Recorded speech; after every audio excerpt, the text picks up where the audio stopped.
Hello everyone. Today I'm just gonna be covering what I've been working on for the past few months. I'm sorry I didn't make I only made those little posts. My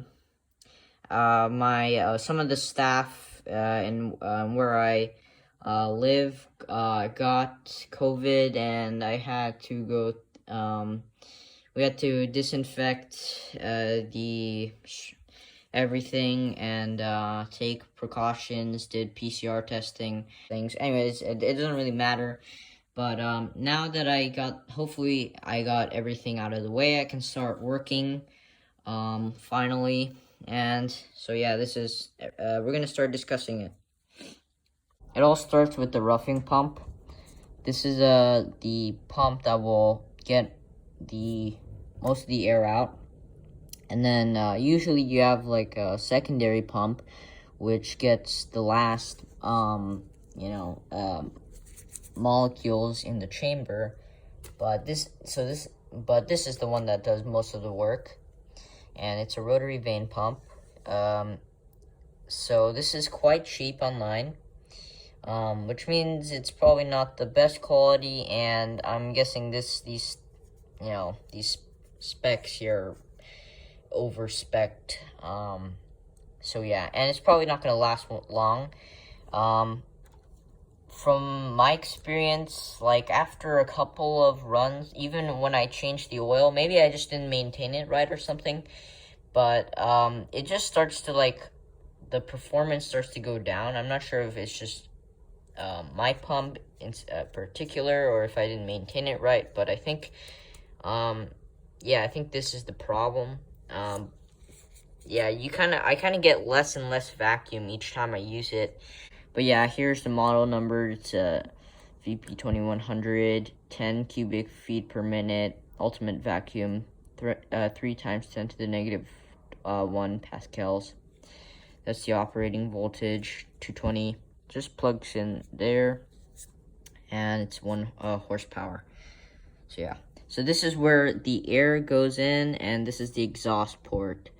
And that's the oil. I actually refilled it, but I seem to get less and less vacuum each time I use it still. So the tube that goes into it is this tubing here. There's a piece of text. It's a polyurethane tube. It's air hose, and it's quite durable. You cannot squish it. It's really that strong. I was not able to find any vinyl tubing online, so this is the, but it did recommend me this sort of tubing, so I ended up buying it, and this is what I'm currently using.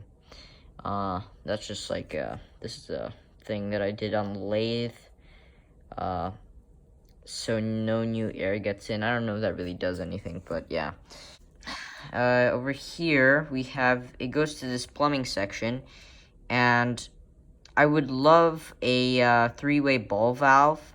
And what that is, this is actually not a 3-way ball valve. Turns that way. It only goes, it's basically on and off. That's literally it.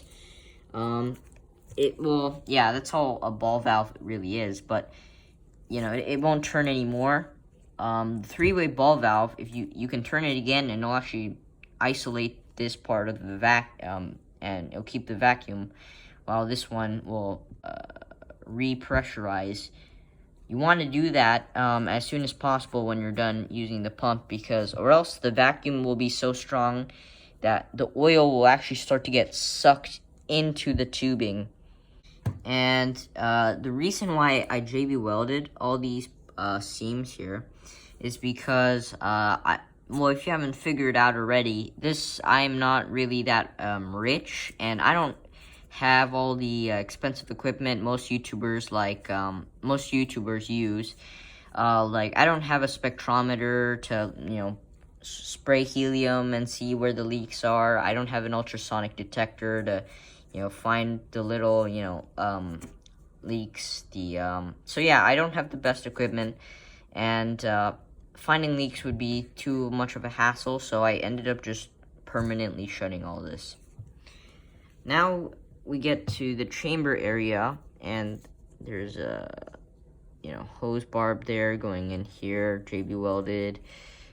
This is the positive, and we'll talk about the power supply in a sec, but it's essentially just an M3 screw going into there. We have a we have a gasket on both sides pushing against each other. Then we have a washer to distribute the pressure. Then we have a nut and fasten. And then we have a hex nut too at there, and you can see it's fairly oxidized. I'm guessing that's the ozone that's created. It's a very strong oxidizer, so it'll do that to the metal.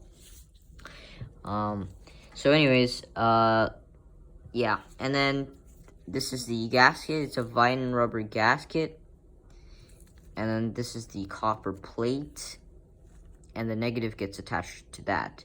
And you could sputter copper, but you could also just put any metal on top of the copper, and since it's conductive, it'll be able to work with any material that you put on top of it. Well, not any material, but whatever material you can deposit.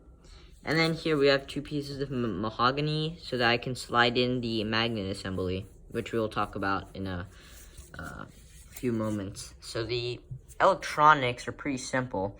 It's just a flyback transformer with a ZVS driver, and that goes to a variable power supply. And that's about it. I'm gonna adjust the voltage, and this will draw as many amps as it needs. And you could use a computer power supply, that also works. This thing, I believe, is also used for charging. That's why there's a USB port there. So yeah, that's the entire system. I guess I could talk about the target too while we're at it. So the target is just a piece of silver, which actually has a higher sputter yield rate and deposition rate. So yeah, it's fresh. I just did a run with the system, and this is how it looks like after. So yeah, you can see there's like lots of oxide formation. I'll probably scrub that off. Yeah. Oh, so this piece of silver is essentially just a coin composition of silver. They stopped making silver coins after the 60s, somewhere around there, but yeah, most coins, quarters and dimes, US quarters and dimes were made from silver. And I flanned it out with my anvil and annealed it.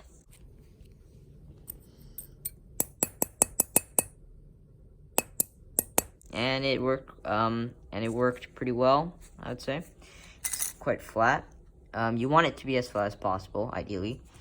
And as thin as possible also, because magnetic field strength drops off as the distance goes on.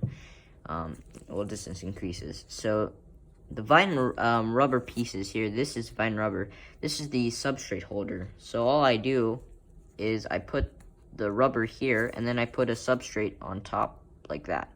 And I've determined that this is the height that works. Well, I haven't actually tested other heights, but this height works well. So yeah, I'm using that, and that's pretty much it. So I forgot to mention how I drilled the feed through for the glass. So I used this diamond drilling set. Well, you can acquire this online. And I used the ball and mill and this tool. I don't know. These probably all have specific names, but I use this cylinder bit to widen it out after I use that. So one tip about drilling glass: you want to have running water on the glass, fresh cold running water. This will act to trap the glass particles. Oh yeah, wear a respirator. Well, yeah, you probably already know to wear a respirator, but that will trap the glass particles, and it will also cool the glass while you drill. And when you're picking the glass chamber, make sure that it can handle pressure, because when you have a vacuum and you have pressure going outside, atmospheric pressure, if it gives way, it will implode, and I don't have a video of that. You can go on the King of Random. He actually smashed a glass vacuum chamber. That's basically a what an implosion looks like. Pretty scary stuff. So, avoid soda lime. Go for like those Pyrex bowls maybe, or borosilicate. That's the stuff you want. So the way I take the oxide layer off is I use a wire brush and just, do several passes around, and that's actually already quite effective, as you can see.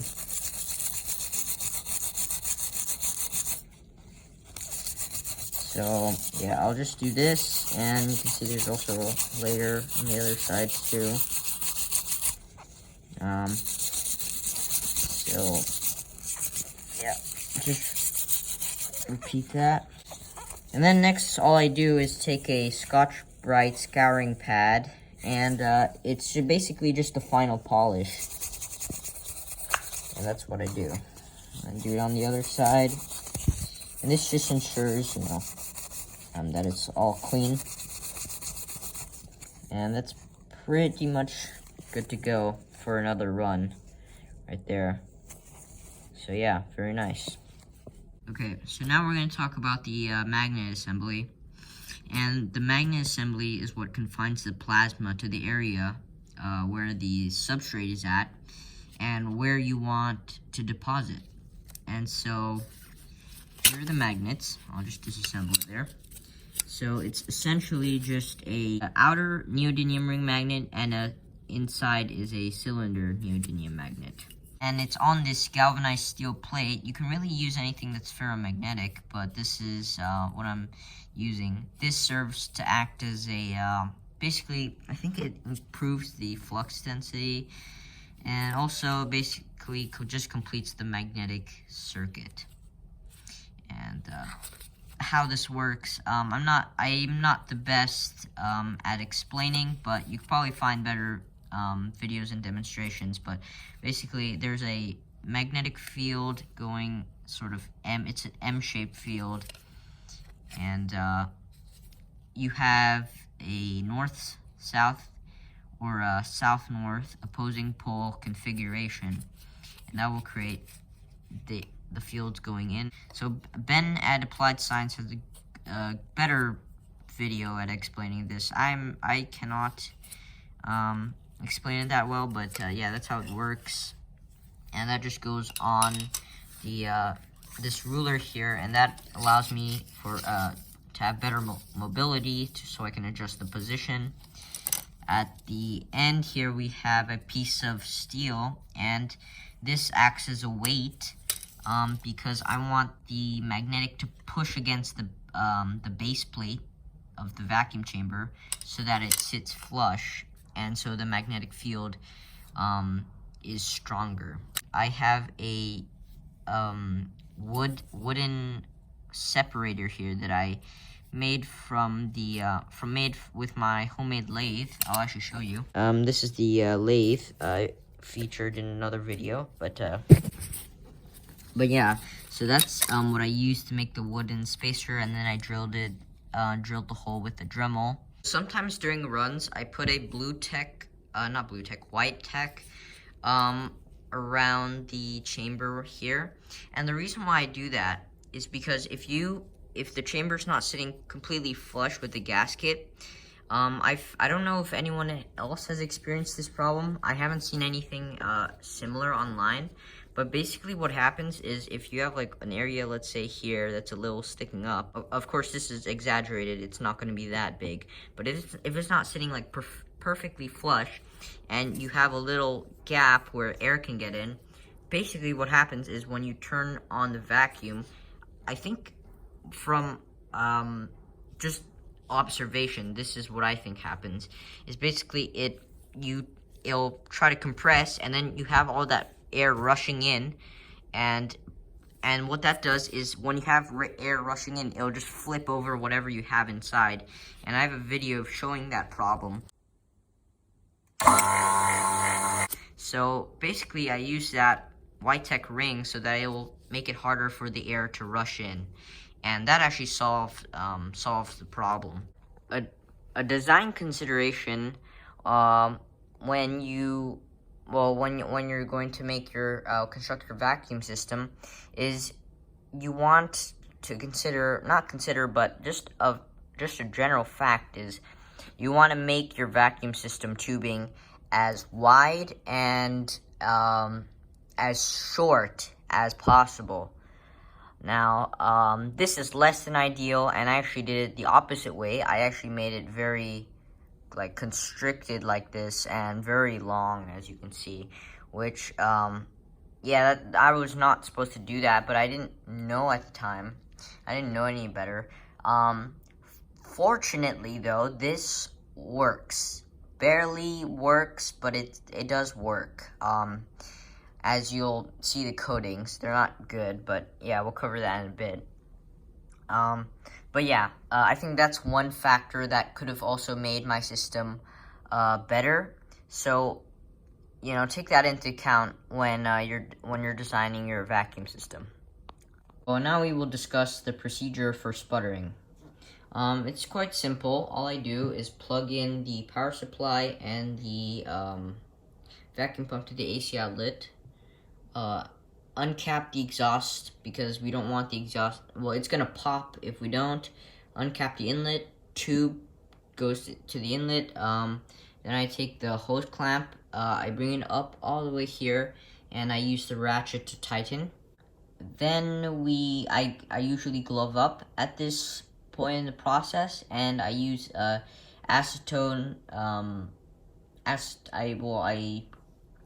I use acetone and tissue paper to wipe down the walls of the chamber and the base plate. I do the same for the target and substrate.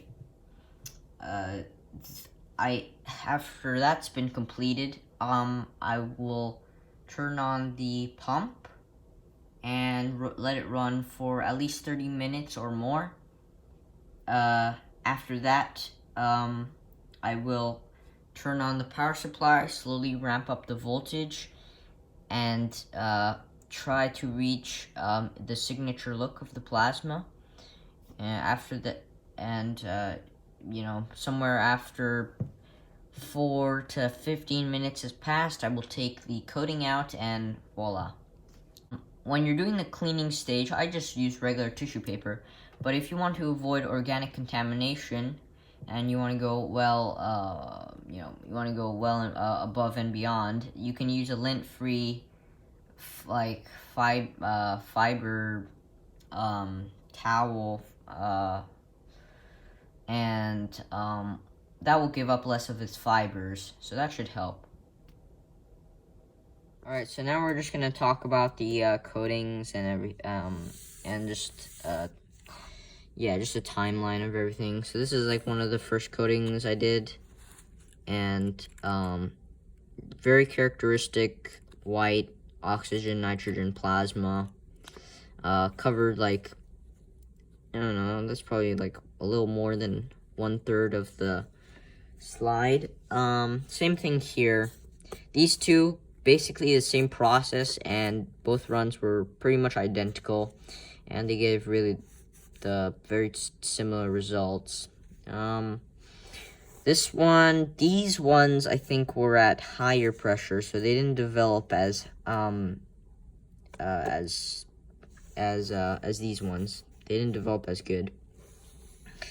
And this one is an interesting one. You can see there's actually a fingerprint. I must have not cleaned the slide well enough.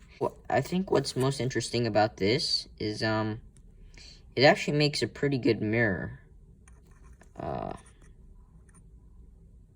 Yeah, I don't know if you can see that, but this is probably the best mirror. So yeah, out of the bunch, out of everything I've done, this is probably the best mirror because it coated the corner with this is probably the thickest coating. Not the most area, but probably the thickest coating, and the result of that is it makes a very nice mirror. So yeah. yeah, you can just compare the thickness. This is faint to thick. This is very thick all around the corner right there. This one, okay, so what I think is happening, as I keep doing the, coatings, they get fainter and fainter, and I haven't really changed anything, so I think it's the, oh, well, there you go, you can see some fighting rubber there.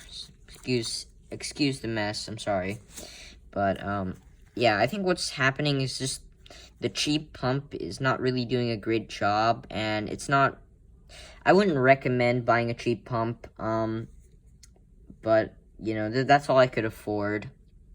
But if you're gonna do sputtering, please, please, please buy a high-quality pump, or else you'll get, you know, results like mine. I think if I hooked up a better roughing pump, I could get, you know, consistent results like this, with thicknesses like, of this, variety. But I am really not, yeah, I don't have funding. Basically, as I go on, it just gets thinner and thinner. I think it could also just be because I didn't maintain the pump well enough. I did switch out the oil, but it's still not giving me, you know, good results. But yeah, so these are the final two coatings. So yeah, I might revisit this in the future. I might get a secondary pump. I'm actually working on a secondary pump, a titanium sublimation pump. But that, I don't know if I'll ever finish that. But yeah, so I guess I could show you some of the progress for the titanium sublimation pump. Okay, so this is the progress for the titanium sublimation pump. Please excuse the setup. It's really not finished. But I guess I could show you. I don't know if I'll ever finish this, but I guess if there's enough demand, maybe I will. But basically, it's just this computer power supply. It goes to a DC-to-DC buck converter. I'm planning on soldering a potentiometer. I want to mod it a bit because the one that comes on the board is the PCB is just garbage. I think there's a special name for it, but I forgot it. I don't have it at this time, but yeah. And, yeah, it's just a rat's nest of wires, basically, currently. It does work. I can heat up, wires. I'll probably show some footage right now.